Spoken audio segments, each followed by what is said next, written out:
بے روزگار گھریلو. اب یہ تمام لوگوں کی تقسیم کرنا ہے الگ الگ خصوصیات کے مطابق، یعنی کون عمر دراز ہے، کون چھوٹا، کون بڑا، کون تعلیم یافتہ پڑھا لکھا، کون ان پڑھ غیر تعلیم یافتہ، کون عورت، مرد، طالب علم، نوکر، تاجر، صنعت کار، بے روزگار گھریلو. اب اس طرح کی تقسیم کیا کریں گے؟ پورے ملک میں کی جا سکتی؟ بالکل کی جا سکتی ہے. اس طرح کی تقسیم اور آبادی کی خصوصیات کا باہمی تعلق کیا ہے؟ اس سے آبادی کی ساخت کا پتہ چلتا ہے. تقسیم کرتے وقت کن مسائل کا سامنا کرنا پڑتا ہے؟ بہت سارے مسائل ہیں، جیسے کہ آبادی کی ساخت میں ہم کون کون سی چیزوں کو دیکھیں گے؟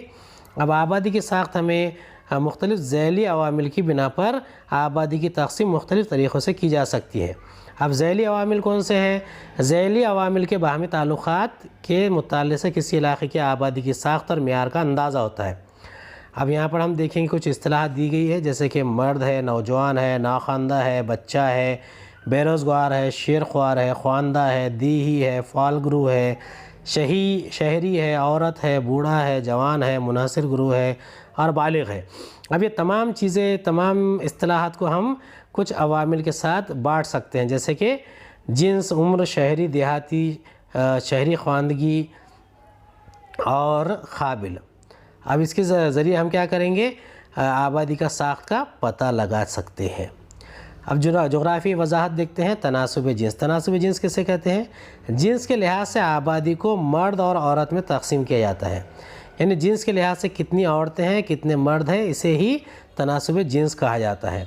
یعنی فی 1000 مردوں کی تعداد کی عورتوں کی کل تعداد کتنی ہے، یعنی 1000 میں سے 929 ہے، 992 ہے، یا 1013 ہے، 1322 ہے، یہ تناسب جنس رہے گا. یہ سب سے فطری اور آسانی سے سمجھ میں آ جانے والی تقسیم ہے. یعنی یہ فطری چیز ہے. اگر ایک گھر میں فرض کیجئے کہ ایک شخص کے ایک میاں بیوی کا، ایک لڑکا ایک لڑکی ہے، تو یعنی وہاں پر 100% ہے، 1000 کو 1000 ہے. اگر 2 لڑکے ہیں، ایک لڑکی ہے، یعنی 100 کو 50 ہے. ایک لڑکا ہے، 2 لڑکیاں ہیں، تو یہ تناسب کریں گے ہم. آبادی میں دونوں ہی ہم جنس کا عام طور پر یکساں تناسب آبادی کے توازن کو ظاہر کرتا ہے، یعنی تناسب یکساں ہونا. دونوں میں عورتوں کی تعداد 1000 ہے تو مردوں کی بھی تعداد بھی 1000 ہونا. آبادی کے مطالعے میں عورت اور مرد کے تناسب کو بہت اہم مانا جاتا ہے. اب یہ تناسب جنس کا یہاں ضابطہ دیا گیا ہے، عورتوں کی کل تعداد بٹے مردوں کی کل تعداد ضرب 1000. اب اس کا مقصد کیا ہے؟ 1000 مردوں کے مقابلے اگر عورتوں کی تعداد کم ہے تو ایسا سمجھا جاتا ہے کہ تناسب جنس کم ہے، اور اگر 1000 مردوں کے مقابلے میں عورتوں کی تعداد زیادہ ہے تو مانا کیا مانا جاتا ہے؟ تناسب جنس زیادہ ہے. یعنی جہاں عورتوں کی تعداد کم ہوگی تو تناسب جنس کم ہے، عورتوں کی تعداد زیادہ ہوں گی تو تناسب جنس زیادہ ہے. اب یہ یہاں پر دیکھیے ایک تناسب جنس 2011 کا جدول دیا گیا ہے. یہ بھارت کی کچھ ریاستیں: ہریانہ 879، بہار 918، مہاراشٹر 929، چھتیس گڑھ 991 اور کیرلا 1084. تو یہ تناسب جنس زیادہ کہاں پر ہے؟ کیرلا میں، چھتیس گڑھ میں قریب مساوی ہے، اور سب سے کم ہریانہ میں ہے. اب یہ مندرجہ بالا تقسیم کا اگر مطالعہ کریں گے تو ہمیں کیا بات سمجھ میں آئے گی کہ کس ریاست میں تناسب جنس سب سے زیادہ ہے؟ کیرلا میں. کس ریاست میں تناسب جنس سب سے کم ہے؟ ہریانہ میں. مہاراشٹر میں آبادی کے تناسب کو متوازن رکھنے کے لیے تناسب جنس میں کتنی اور کون سی تبدیلی کرنی ہوگی؟ یعنی یہاں پر 929 ہے تو اسے بڑھانا ہے تو لڑکیوں کی تعداد بڑھانی ہوگی، جس کے لیے بیٹی بچاؤ بیٹی پڑھاؤ اس کی ہم نے ایک تحریک چلائی تھی. جغرافی وضاحت دیکھتے ہیں اس کی. جس مقام پر عورتوں کا تناسب مردوں سے زیادہ ہوتا ہے وہاں خاص طور پر مردوں کی بیرونی نقل مکانی زیادہ ہوتی ہے. یعنی عورتوں کا تناسب مردوں سے زیادہ ہوتا ہے. اب عام طور پر کہاں ہوتا ہے یہ خاص اس کے لیے ہم کیرلا کی مثال لیں گے.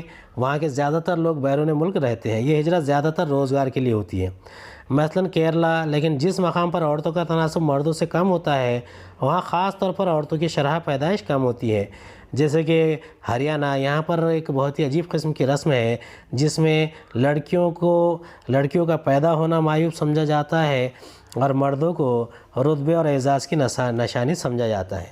سماج پر غیر یکساں تناسب جنس کے کیا اثرات ہوتے ہیں؟ بہت برے اثرات ہوتے ہیں. تناسب جنس کو متوازن رکھنے کے لیے کیا تدابیر کی جا سکتی ہے؟ اب دیکھیے غیر یکساں تناسب جنس سے کیا ہوتا ہے؟ سماجی تفریق میں بڑا فرق آتا ہے اور اس توازن بگڑ جاتا ہے. اس کے لیے ہم بیداری مہم چلا سکتے ہیں. آپ کے گھر کے کتنے لوگ تعلیم حاصل کر رہے ہیں، ان کی عمر کتنی ہے، اس کا پتہ لگائیے۔ آپ کے گھر کے کتنے لوگ کمائی کرتے ہیں، ان کی عمر کتنی ہے، یعنی آپ کے پپا ممی، والد والدہ۔ کیا آپ کے دادا دادی ابھی بھی کام کرتے ہیں، ان کی عمر کتنی ہے، اس کا بھی پتہ لگانا ہے۔ اب اس کی جغرافیائی وضاحت دیکھیں گے۔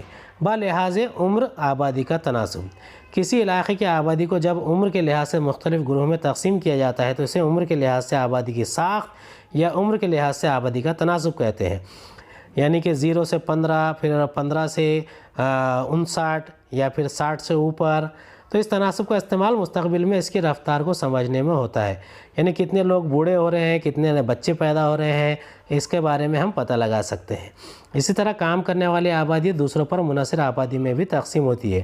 اب کام کرنے والی آبادی کون سی ہے؟ 15 سے 59 سال کی عمر میں۔ تو بھارت میں کام کرنے والی آبادی کا گروہ یعنی 15 سے 59 سال کی عمر تک کے افراد ہے، اس گروہ کو کام کرنے والی آبادی کا گروہ کہتے ہیں۔ یعنی جو لوگ نوکری کو جاتے ہیں یا پھر جو دوسرے کا پیشے کا اختیار کرتے ہیں، کھیتی کرتے ہیں، وہ کام کرنے والی آبادی کا گروہ ہے۔ اس گروہ کے افراد نوکری کاروبار سے منسلک ہوتے ہیں۔ یہ گروہ علاقے کی معیشت میں عملی طور پر حصہ لیتا ہے۔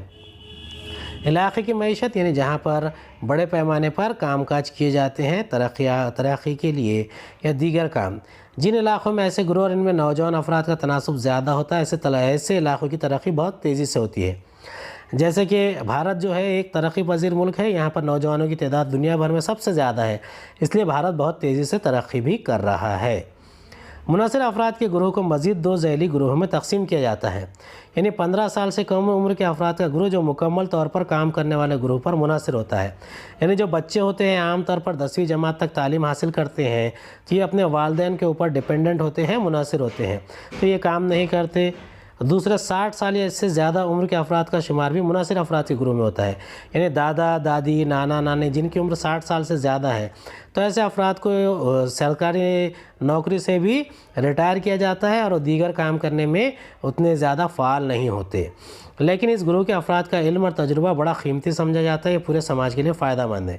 یعنی جو 60 سال سے عمر کے جو افراد ہیں، ان کی جو علم ہے، ان کا جو تجربہ ہے، وہ بہت ہر طریقے سے فائدہ مند سمجھا جاتا ہے۔ کام کے لحاظ سے آبادی کی ساخت، یعنی کام کون سے لوگ کون سا کام کرتے ہیں، کون سے پیشے میں منسلک ہیں۔ کسی علاقے کی آبادی کو کام کرنے والی آبادی اور کام نہ کرنے والی آبادی کے 2 گروہوں میں بھی تقسیم کیا جاتا ہے۔